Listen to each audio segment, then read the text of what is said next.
Saludo cordial y afectuoso para toda la audiencia y para el Ministerio Verdad Adventista. Agradecemos a Dios por el estudio de la lección número 10, el pacto y el modelo, programada para el sábado 6 de septiembre.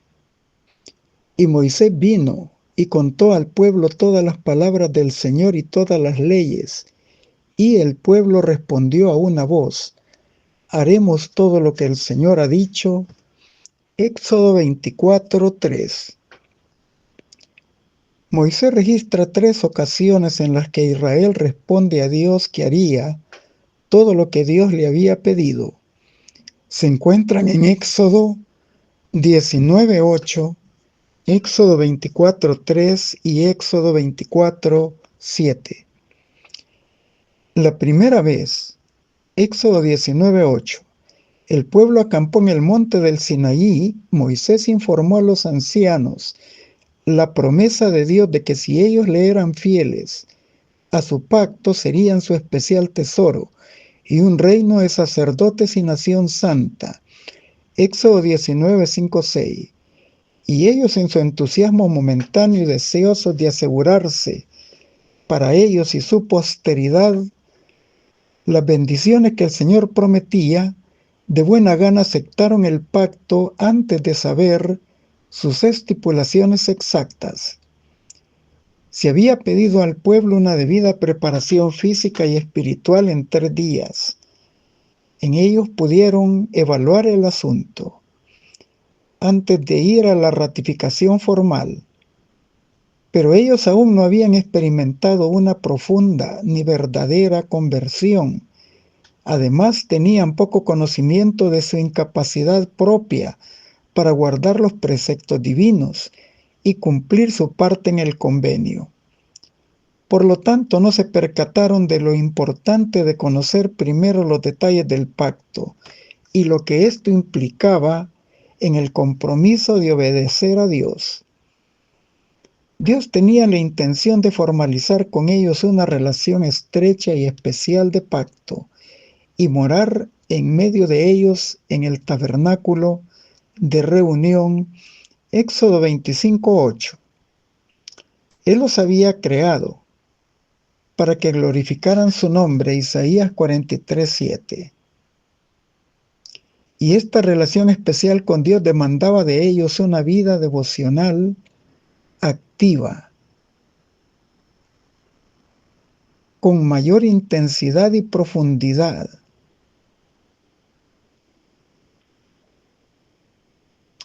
A fin de crecer en la gracia y en el conocimiento de Dios. Por medio del estudio de la Biblia, ellos oirían la voz de Dios y por la oración abrirían sus corazones a Él como a su mejor amigo, y testificando a las naciones de la promesa del Mesías Redentor y de su reino, se convertirían en canales de bendición para las personas. El santuario y su servicio les ayudarían a centrarse en Dios y no en sus propios e infructuosos esfuerzos. Hebreos 12:1 y 2. Los paganos verían en ellos a un pueblo leal, compuesto de verdaderos adoradores que obedecen su santa ley del Decálogo. Y esto es lo que efectivamente Dios espera del pueblo suyo, el remanente en el tiempo del fin, que el mundo lo reconozca como los que guardan los mandamientos de Dios y tienen la fe de Jesús. Apocalipsis 14:12. En nuestro estudio tendremos consideraciones de 3 temas que nos presentan cómo Dios desea vivir con nosotros. Número 1, la ratificación del pacto. Número 2, una relación especial entre Dios y su pueblo. Y número 3, el tabernáculo, Dios con nosotros. Finalizando, como es nuestra costumbre, con las aplicaciones pertinentes. Comenzamos con la ratificación del pacto. En Éxodo 24, 3 y 7 encontramos las dos veces adicionales que Israel dijo haremos todo lo que Jehová ha mandado, y en la tercera agregaron y obedeceremos. En la segunda, cuando subieron con Moisés, la estirpe sacerdotal representada por Aarón y sus dos hijos, Nadab y Abiú, quienes serían los instructores del pueblo, Ezequiel 44, 23, y los líderes de las 12 tribus de Israel representados por los 70 ancianos, personas de experiencia que eran cabezas de familia y ayudaban a llevar la carga de liderazgo a Moisés. Números 11, 16, 17. Moisés les dio a conocer a ellos la voluntad de Dios. Y ellos, como representantes del pueblo, dijeron, haremos todo lo que Jehová ha mandado. Éxodo 24, 3. Pero en la tercera ocasión, Moisés escribió en el libro las instrucciones de Dios y las leyó a todo el pueblo.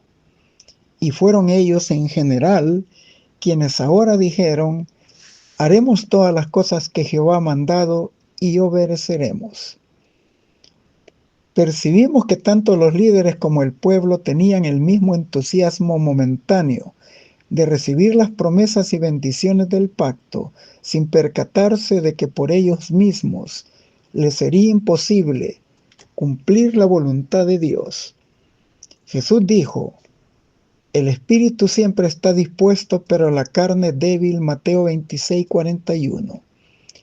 Y más adelante tendrían que aprender las lecciones de abnegación, de sacrificio personal en la lucha contra ellos mismos y sus inclinaciones pecaminosas. Mateo 16, 24. La ratificación del pacto en el monte del Sinaí reforzaría su relación especial con Dios. La sangre del sacrificio fue rociada la mitad sobre el altar y la otra mitad sobre el pueblo. Era la forma de concertar el pacto. Moisés leyó ante el pueblo lo escrito en el libro de la ley. Éxodo 24, 7 y 12. La sangre rociada sobre el altar indicaba que el propósito original de Dios al comunicar su sagrada voluntad al ser humano pecador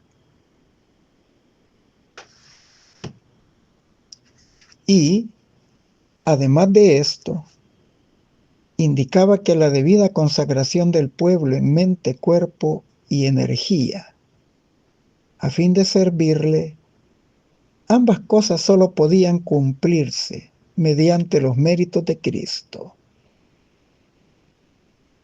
Pero ellos en ese momento, y en casi toda su experiencia como pueblo elegido, no lo percibieron. La sangre del sacrificio rociada sobre el pueblo enseñaba que para obedecer el pacto necesitaban la expiación de sus pecados, y sólo de esa manera serían aceptos por la gracia divina como su especial tesoro. Y ellos debían de recordar siempre que era un pacto de sangre que implicaba la vida o la muerte, y su respuesta a Dios se volvía determinante. Ante la necesidad de obedecer el pacto con Dios, el pueblo tenía que reconocer su condición caída. Romanos 3:23 dice, por cuanto todos pecaron y están destituidos de la gloria de Dios. Y solo con la ayuda de Dios era posible, porque ningún ser humano, judío o gentil, tiene nada inherente en sí mismo que pueda capacitarlo a obedecer a Dios. Ellos debían recibir el poder de Dios, un poder fuera de ellos, una ayuda externa a ellos, pero ese poder de lo alto otorgado por la gracia divina sería en su interior un poder transformador de sus vidas, de sus mentes, de sus sentimientos y de sus desarrollos de carácter. Pero aún así, con tales, cuán fácil resulta caer en el mal. Continuamos con una relación especial entre Dios y su pueblo. Dios es amor, primera de Juan 4:8. La ley de Dios está basada en amor. Mateo 22, 37 al 40. Y Pablo afirmó también que el cumplimiento de la ley es el amor. Romanos 13:10. Esto es únicamente posible mediante relaciones verticales entre Dios y el hombre y horizontales entre el hombre con el prójimo. Esto ha sido así desde el mismo comienzo de la creación del ser humano. Lo vemos en las dos primeras instituciones gemelas del Edén, el sábado, Génesis 2 del 2 al 3, Éxodo 20 del 8 al 11, con su relación vertical con Dios, y el matrimonio, Génesis 2:24, en su relación horizontal entre los seres humanos. El ser humano necesita la ayuda divina, hoy, mañana y siempre, y la recibe cultivando con Dios una estrecha relación. Esto es, y ha sido siempre esencial. Lo fue para el pueblo de Israel y lo seguirá siendo hasta en el tiempo del fin para el remanente de Dios. Pero Israel no lo comprendió a lo largo de toda su historia. Y esto se evidenciaría en su primer fracaso, en la apostasía del becerro de oro, Éxodo 32. Allí quebrantaron su compromiso de pacto con Dios. Y les llevaría mucho tiempo y experiencias dolorosas depender de Dios y no de sus propios esfuerzos para vivir a la altura de las demandas divinas. Debemos de percibir cómo Dios quería entablar una relación especial con su pueblo en Éxodo 24 del 9 al 18. Se dice que Dios se manifestó visiblemente. Esto se conoce como teofanía. Los que acompañaron a Moisés al subir a una parte del monte vieron la manifestación visible de Dios. El término griego teofanía quiere decir teos, Dios, y faneia, apariencia o manifestación. En Éxodo 24, 10 y 11 se subraya 2 veces el asombroso hecho que presenciaron Moisés, Aarón, Nadab y Abiú y los 70 ancianos. Pero el pueblo en general únicamente vio un fuego abrasador que cubría el monte. Éxodo 24, 17. Después de sellar su pacto, participaron de un banquete delante de la presencia de Dios, una comida ceremonial tomada de los sacrificios de paz. Éxodo 24, 5. El participar de un banquete tal era muy significativo en aquella época, en el cercano Oriente. En ella se fomentaba la amistad mutua, la reconciliación entre ellos y entre ellos y Dios. Implicaba que esta amistad era un compañerismo que se mantendría aún en tiempos de crisis y dificultades, en donde el más bendecido socorrería al más infortunado. Jesús ilustró en una de sus parábolas la invitación del Evangelio con la cena de bodas.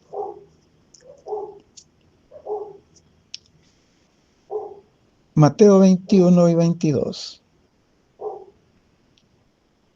Hizo referencia también en el peligro de rechazar la invitación especial del Evangelio. La falta de asistencia a un evento tal era considerado como el máximo insulto.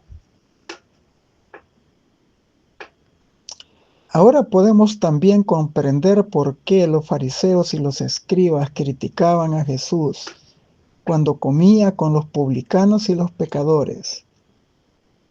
Pero la Biblia en el Evangelio nos enseña que Jesús había venido a buscar y a salvar lo que se había perdido. Vino por los enfermos y no por los que se creían sanos. vino por los pecadores y no por los que se consideraban a ellos mismos los justos. Lucas 5:30, Lucas 19:10.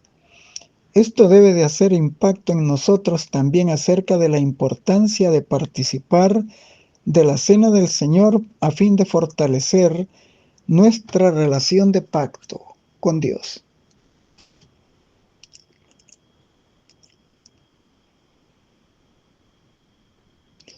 Y renovar, conmemorando el sacrificio de Cristo, nuestra esperanza de gloria en Él. Somos pecadores necesitados de perdón y de salvación, y Cristo nos hace posible recordar los méritos de su victoria en la cruz. Mateo 26, del 26 al 30,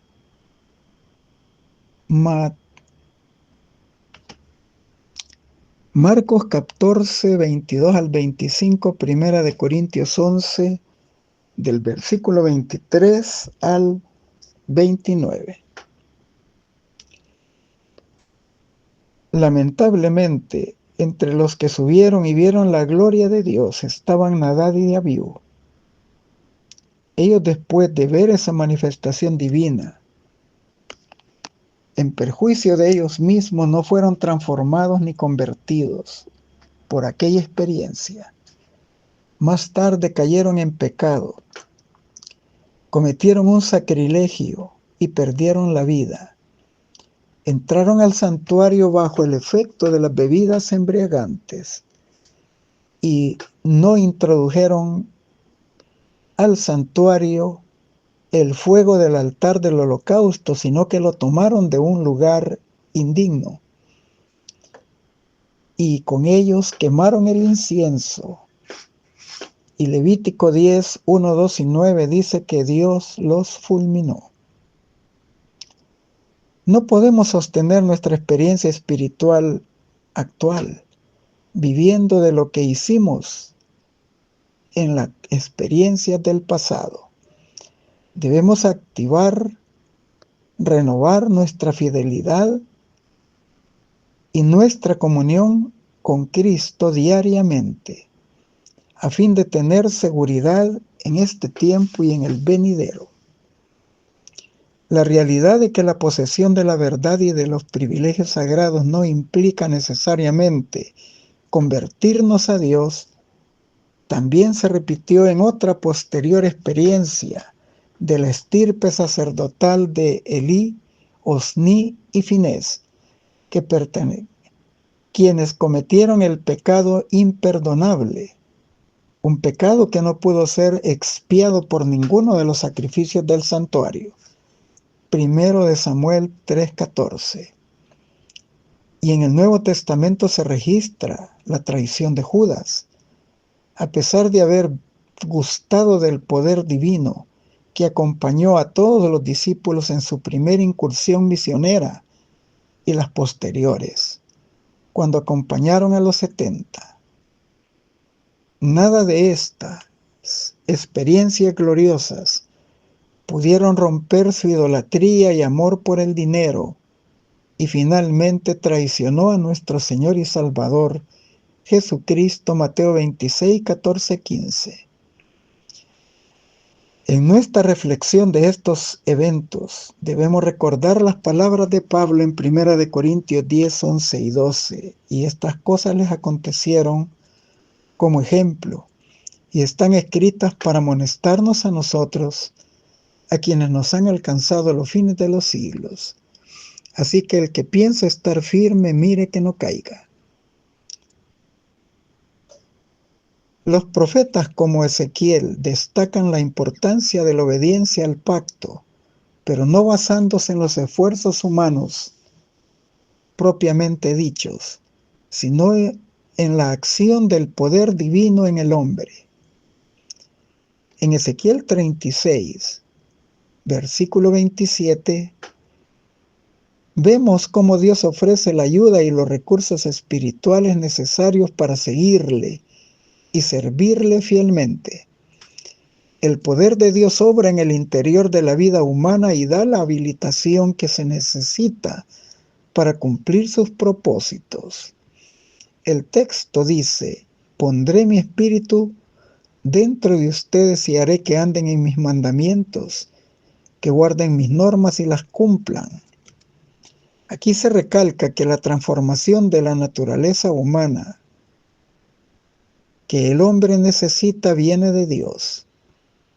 Y al obrar en nuestro interior, el poder de Dios transforma el corazón, refina la mente, quita el corazón de piedra no santificado y lo vuelve un corazón susceptible para aceptar y recibir la ayuda divina, un corazón de carne. Dios ya nos ha dado facultades, tales como la de libre albedrío para elegir y para decidir, y si lo hacemos correctamente es para nuestro beneficio. Mediante este reconocimiento podemos elegir, al ver nuestra incapacidad propia, rendirnos ante Dios y pedir su ayuda. Nuestra parte es decidir seguirle, entregarle nuestra débil voluntad, y Él nos hará fuertes. Pablo escribió: cuando soy débil, entonces soy fuerte. 2 Corintios 12, 10. Y más adelante en Filipenses 4:13 dijo: todo lo puedo en Cristo que me fortalece. El profeta Ezequiel puntualiza que las promesas de la restauración ofrecidas por Dios dependían de la renovación espiritual y moral del pueblo, y que la única forma en que podían hacerse realidad era recibiendo un nuevo corazón. Por lo tanto, para poder dar a Dios la obediencia, que es la condición necesaria en los términos de salvación, sus esfuerzos debían provenir de corazones nuevos. El corazón de piedra no santificado no puede. Para él es imposible. Por su parte, Pablo explica que por la fe en los méritos del sacrificio de Cristo recibimos su justicia imputada e impartida, que nos hace posible no solo creer en lo que Él ha hecho para salvarnos y justificarnos, sino que produce en nosotros la capacidad de obedecer por la fe. La obediencia es una respuesta de amor ante la gracia divina y el poder divino que obra en nosotros, y de esa manera podemos cumplir sus propósitos. Pablo explica en Filipenses 2:13 que Dios da tanto el querer, el estímulo que despierta el deseo de ser salvados, y nos capacita para tomar una decisión de buscar la salvación así ofrecida, y el hacer, es decir, la energía para hacer eficaz la decisión de modo que la salvación se haga posible y real en nosotros. Con esto, el apóstol no dice que somos completamente pasivos y esperamos que Dios lo haga todo. Más bien, Él nos invita a una obra de cooperación con Dios, en la que el primero Dios proporciona todos los poderes necesarios para que nosotros los utilicemos. Y en este sentido y con esta importante aclaración, comprendemos que así como Dios obra la justificación y la salvación, Efesios 2:9, Romanos 5:1, Hechos 4:11 y 12, también Él produce en nosotros el anhelo y la capacidad de obedecer su voluntad. Continuamos con el tabernáculo, Dios con nosotros. Los eruditos concuerdan en que 1/3 del libro de Éxodo se refiere al tabernáculo y su importancia por la presencia visible de Dios morando entre su pueblo, y además porque sus servicios ilustraban el plan de la salvación.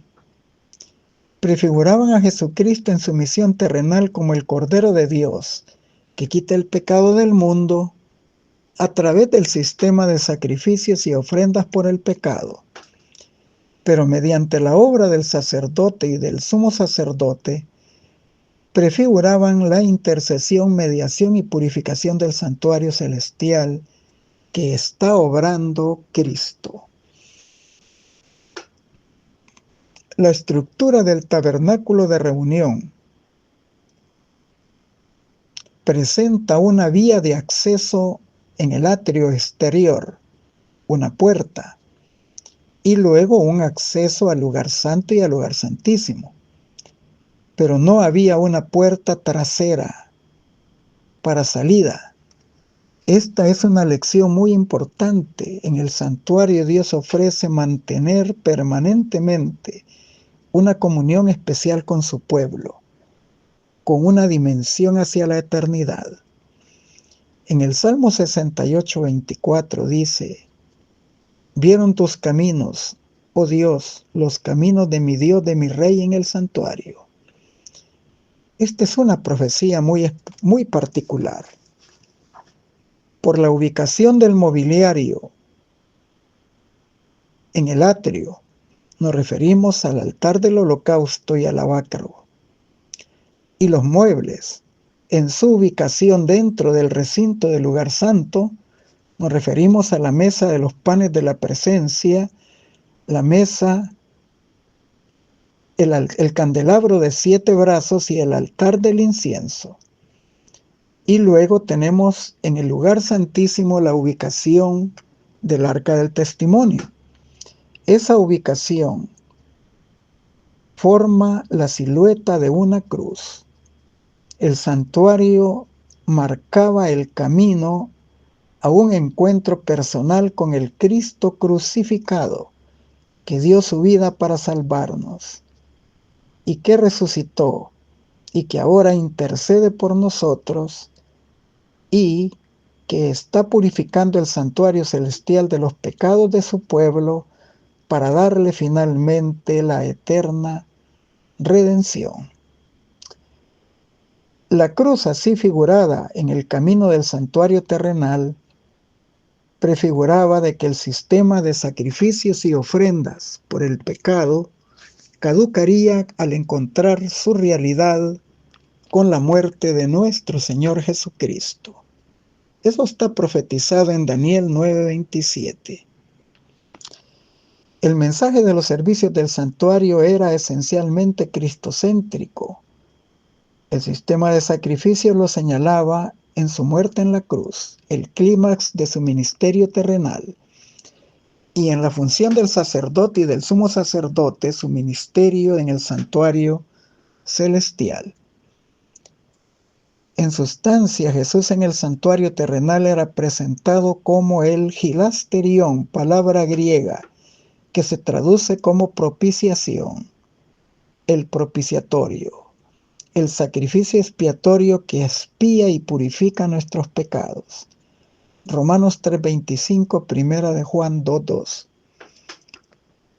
Así como mencionamos en un estudio anterior en las fiestas del santuario terrenal, como un ensayo profético de los eventos de la primera y de la segunda venida de Cristo, marcaban también el calendario de redención, especialmente en su exactitud en los eventos de la primera venida de Cristo, que señalaban su muerte en la cruz, su sepultura, sin ver corrupción, su resurrección, ascensión y entronización como ministro del santuario celestial, primero en el lugar santo y luego en el lugar santísimo. Cuando Dios dijo a Moisés en Éxodo 25:8, harán un santuario para mí y yo habitaré en medio de ellos, se estaba profetizando la encarnación de Cristo para venir a cumplir su misión terrenal.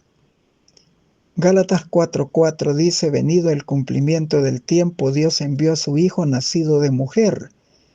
Juan 1:1 dice: en el principio era el Verbo y el Verbo estaba con Dios y el Verbo era Dios. Y luego dice el verso 14 que aquel Verbo se hizo carne y habitó entre nosotros y vimos su gloria. La palabra habitó en algunas versiones se traduce también tabernaculizó. Puso su tienda entre los hombres. Y esto lo confirma también la profecía de Isaías 7:14, confirmada en el Evangelio en Mateo 1:23 en uno de sus nombres, Emmanuel, Dios con nosotros. A través de las ofrendas voluntarias de los israelitas de oro, plata, bronce, madera de acacia, telas finas, aceite de oliva, especias aromáticas, debían de traer una ofrenda voluntaria, regalos preciosos y costosos que se usarían para la construcción del santuario terrenal, su mobiliario, cortinas, cubiertas, todo conforme al modelo que le fue mostrado a Moisés en el monte. Éxodo 25:9-40, Éxodo 26:30, Hebreos 8:1-2 y Hebreos 9:11. El santuario terrenal cumpliría una función temporal que caducaría con la muerte de Cristo en la cruz. Y esta realidad se confirmó como el rasgamiento de la cortina que cubría el lugar santísimo, de arriba a abajo, en el momento de su muerte. Mateo 27:51, Marcos 15:38. Anunciando, como lo explica el libro de Hebreos, que después de su resurrección y ascensión nuestro Señor Jesucristo inauguraría su ministerio en el santuario celestial. Hebreos 4:14-16. Toda buena dádiva y todo don perfecto viene de lo alto, del Padre de las luces, en quien no hay mudanza ni sombra de variación. Santiago 1:17. Dios no solo había ordenado a Moisés hacer el santuario, sino que bajo la unción del Espíritu Santo habilitó a Bezaleel y a Aholiab y a muchos artesanos con nuevas habilidades y comprensión y conocimientos especiales para la obra de construir el mobiliario y la tienda del santuario terrenal. Éxodo 31 del 1 al 6. Todos los detalles especiales de los servicios ceremoniales, el diario, asignado a los sacerdotes en el lugar santo, Hebreos 9:6, y el anual, asignado al sumo sacerdote en el día de expiación, en el lugar santísimo, Hebreos 9:7, las vestiduras regias del sumo sacerdote, el pectoral del juicio, que portaba el urín y el tumín, uno de los medios como Dios se comunicaba con el sumo pontífice. Lo colocaba sobre su corazón y en el efod. Todo fue diseñado por Dios. Éxodo 28. También lo del aceite, de la unción para la consagración de los sacerdotes y el incienso aromático que se quemaba a la hora de la intercesión y oración del pueblo. Éxodo 29. Todo fue diseñado por Dios, habilitando a personas idóneas para elaborarlos. La función principal que se destaca del sumo sacerdote en Hebreos 5 del 1 al 4 es la presentación de las diferentes ofrendas y sacrificios por el pecado, la mediación, la intercesión y una vez por año la purificación del santuario terrenal. Levítico 16:30. De esta manera se prefiguraba la obra celestial de Cristo. 1 Timoteo 2:5. Solo hay un Dios y un único mediador entre Dios y los hombres, Jesucristo hombre, quien está entronizado en el trono de la gracia, Hebreos 4:14, y el que vive para interceder por su pueblo, Hebreos 7:25. En relación a los dos departamentos interiores, el lugar santo y el lugar santísimo, el más sagrado era el santísimo.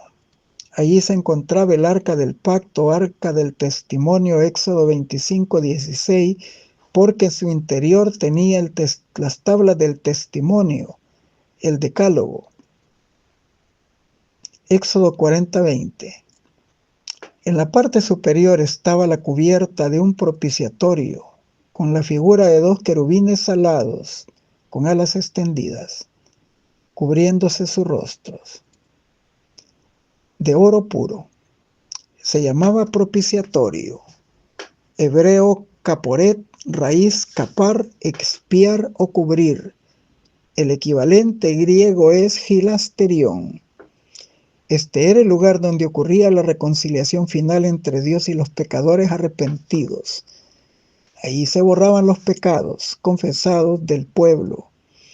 Aquí Dios proporcionaba una solución definitiva al problema del pecado y del mal. Levítico 16, 15, 16 y 30. Todo esto sería consumado en su totalidad por medio de Jesucristo, en su sacrificio en la cruz y en su ministerio celestial en el santuario. El decálogo era un regalo culminante que Dios dio a Moisés. Éxodo 31, 18. Dios lo escribió y lo entregó en 2 tablas de piedra, escritas con su dedo. Éxodo 31, 18, Deuteronomio 9, del 9 al 11. Esas tablas debían de ser colocadas dentro del arca del pacto en el lugar santísimo y cubiertas con el propiciatorio. En el centro corazón del decálogo se encuentra el 4º mandamiento que nos habla del día de reposo bíblico, el 7º día, el sábado. A través de los profetas, el Señor dijo que el sábado sería la señal entre Él y su pueblo, para que supieran que Él los santifica. Ezequiel 20, 12. Pero también para identificar al Dios verdadero y al pueblo que lo adora. Ezequiel 20, 20. El sábado fue instituido desde el Edén y se seguirá existiendo aún en el cielo nuevo y en la tierra nueva, según Isaías 66, 22, 23.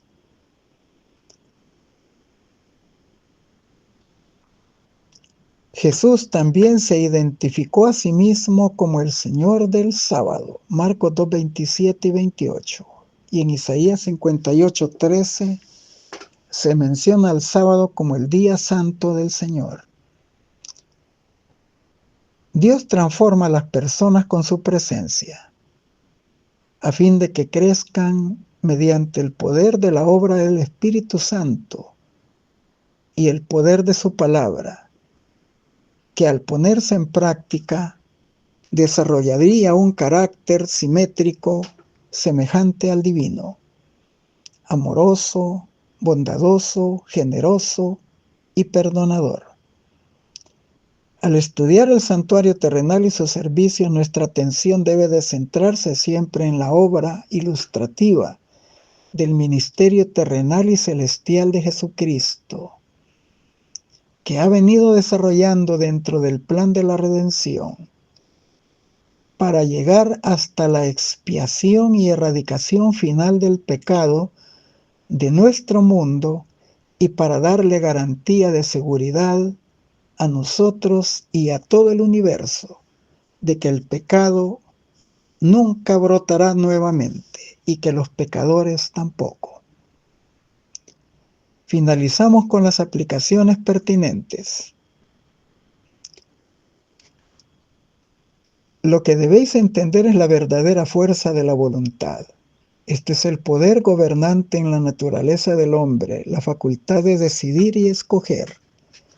Todo depende de la correcta acción de la voluntad. Dios dio al hombre el poder de elegir y a ellos les toca ejercerlo. Por vosotros mismos no podéis cambiar vuestro corazón ni darle a Dios vuestros afectos, pero podéis escoger servirle. Podéis darle vuestra voluntad, para que Él obre en vosotros tanto el querer como el hacer según su buena voluntad. De este modo, Vuestra naturaleza entera estará bajo el dominio del Espíritu de Cristo. Vuestros afectos se concentrarán en Él y vuestros pensamientos se pondrán en armonía con Él. El Camino a Cristo, página 47. La religión de Cristo es más que hablar. La justicia de Cristo consiste en actos correctos y buenas obras que proceden de motivos puros y altruistas. La justicia exterior, mientras esté fallando o faltando el adorno interior, será en vano. Testimonios para la Iglesia, tomo 3, 580. Nadie piense que puede vencer sin la ayuda de Dios. Usted debe tener la energía, la fuerza, el poder de una vida interior desarrollando dentro de usted. Entonces podrá llevar fruto para piedad y tendrá un repudio intenso por el vicio. Usted tiene que forzarse continuamente para alejarse de lo terreno, de las conversaciones vulgares, de lo sensual y apuntar a la nobleza del alma y a un carácter puro y sin mancha. Su nombre puede permanecer tan puro que con justicia no pueda relacionarse con nada deshonesto e injusto, sino que será respetado por todo lo bueno y puro, y podrá ser anotado en el libro de la vida del Cordero. Mente, carácter y personalidad, tomo 1, página 240. La justicia exterior da testimonio de la justicia interior. La justicia por la cual somos justificados es imputada. La justicia por la cual somos santificados es impartida. La primera es nuestro derecho al cielo. La segunda, nuestra idoneidad para el cielo. Review en Herald del 4 de junio de 1895, mensajes para los jóvenes, 26. Las circunstancias no pueden producir reformas. El cristianismo propone una reforma del corazón. Lo que Cristo obra dentro se realizará bajo el dictado de un intelecto convertido. El plan de comenzar afuera y tratar de obrar hacia el interior siempre ha fracasado y fracasará. El plan de Dios con usted es comenzar con la raíz misma de las dificultades, el corazón. Y entonces el corazón mismo, de él surgirán los principios de justicia. La reforma será exterior así como interior. Consejo sobre régimen alimenticio 40. Tenemos una parte que cumplir, pero debemos tener el poder de la divinidad para unirlo con el nuestro o nuestros esfuerzos serán vanos. Palabras de vida del Gran Maestro, página 60. Cuando nos sometemos a Cristo, el corazón se une con su corazón, la voluntad se fusiona con su voluntad, la mente llega a ser una con su mente, los pensamientos se sujetan a Él y vivimos su vida. Esto es lo que significa estar vestidos con el manto de su justicia. Entonces, cuando el Señor nos contempla, no ve el vestido de hojas de higuera, ni la desnudez y deformidad del pecado, sino su propia ropa de justicia, que es la perfecta obediencia a la ley de Jehová. Palabras de vida del Gran Maestro 253. Quisiera que todos pudieran comprender las posibilidades y probabilidades que están al alcance de quienes esperan que su eficacia venga de Cristo y los que afirman en Él su confianza. La vida que se oculta con Cristo en Dios siempre tiene un refugio y puede decir: todo lo puedo en Cristo que me fortalece. Filipenses 4:13. Mensajes selectos, tomo 2, 414. De la ciudad al campo, página 27. Cristo consiente en llevar nuestras cargas solo cuando confiamos en Él. Él dice: venid a mí todos los que estáis cargados y trabajados. Dadme vuestra carga, confiad en que puedo hacer lo que resulta imposible para el instrumento humano. Confiemos en Él. Maravillosa gracia de Dios 113. La única salvaguarda contra el mal consiste en que mediante la fe en la justicia de Cristo more en el corazón. La tentación tiene poder sobre nosotros porque hay egoísmo. Pero cuando contemplamos el gran amor de Dios, vemos el egoísmo en su carácter horrible y repugnante y deseamos que sea expulsado del alma. A medida que el Espíritu Santo glorifica a Cristo, nuestro corazón se ablanda y se somete, la tentación pierde el poder y la gracia de Cristo transforma el carácter. Cristo no abandonará el alma por la que murió. Ella puede dejarlo y ser vencida por la tentación, pero nunca puede apartarse Cristo de alguien a quien Él compró con su propia vida.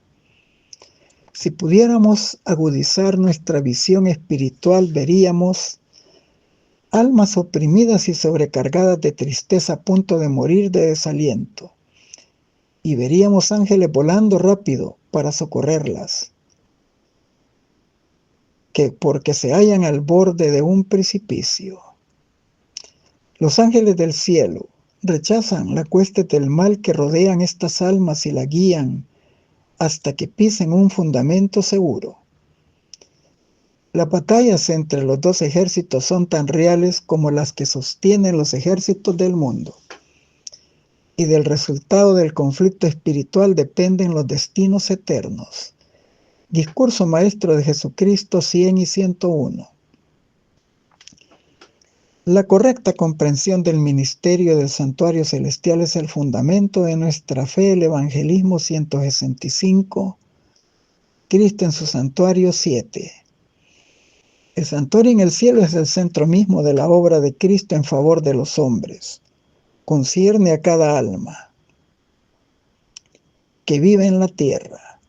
Revela el plan de la redención y anuncia el triunfo final de la lucha entre la justicia y el pecado, conduciéndonos hasta el fin mismo del tiempo.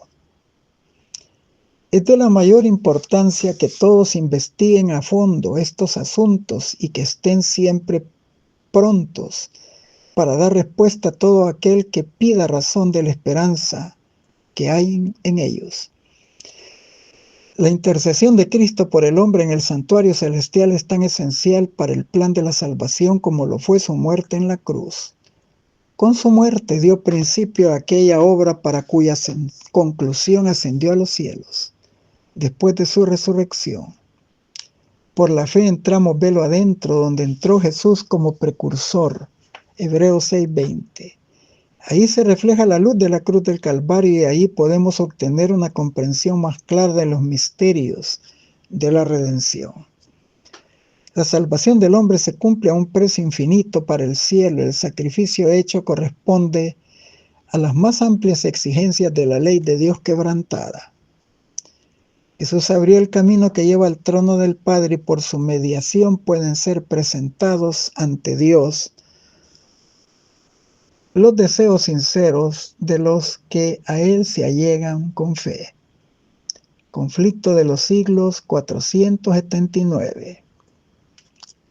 El Espíritu Santo iba a ser dado como agente regenerador y sin esto el sacrificio de Cristo habría sido inútil.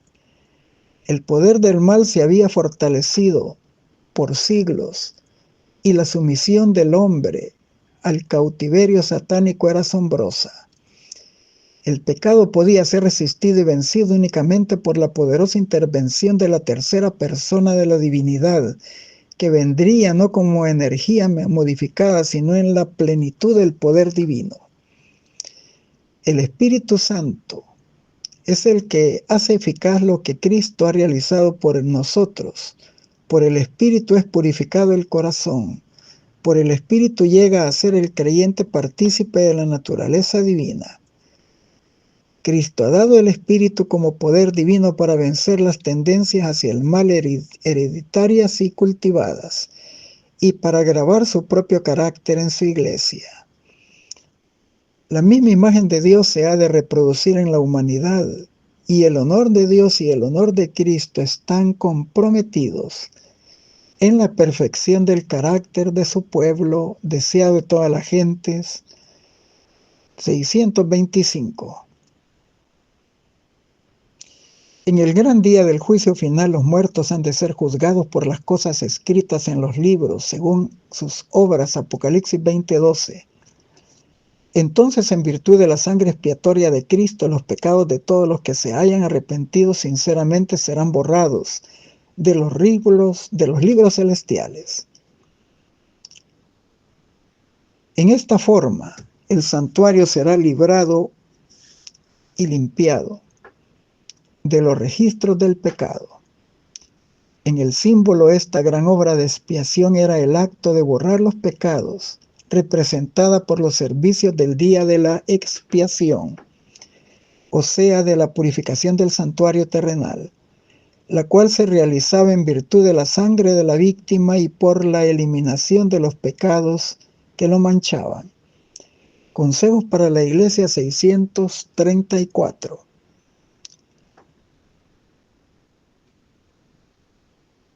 O vivamos enteramente para el Señor y demostremos por nuestra ordenada conducta y pía conversación que hemos estado con Jesús y que somos sus humildes discípulos. Debemos trabajar mientras dure el día, porque cuando venga la tenebrosa noche de tribulaciones y angustias será demasiado tarde para trabajar por Dios. Jesús está en el santo templo y ahora aceptará nuestros sacrificios, nuestras oraciones y la confesión de nuestras faltas y pecados, y perdonará todas las transgresiones de su pueblo, a fin de que queden borradas antes de salir Él del santuario. Entonces todos los santos y justos seguirán siendo santos y justos, porque todos sus pecados habrán quedado borrados, y ellos recibirán el sello del Dios viviente. Pero quienes sean injustos e impuros seguirán siendo también injustos e impuros, porque ya no habrá en el santuario sacerdote que ofrezca ante su trono del Padre sus oraciones, sacrificios y confesiones. Por lo tanto, lo que debe hacerse para salvar almas de la inminente tormenta de la ira ha de ser hecho antes de que Jesús salga del lugar santísimo del santuario celestial. Primeros escritos, página 47.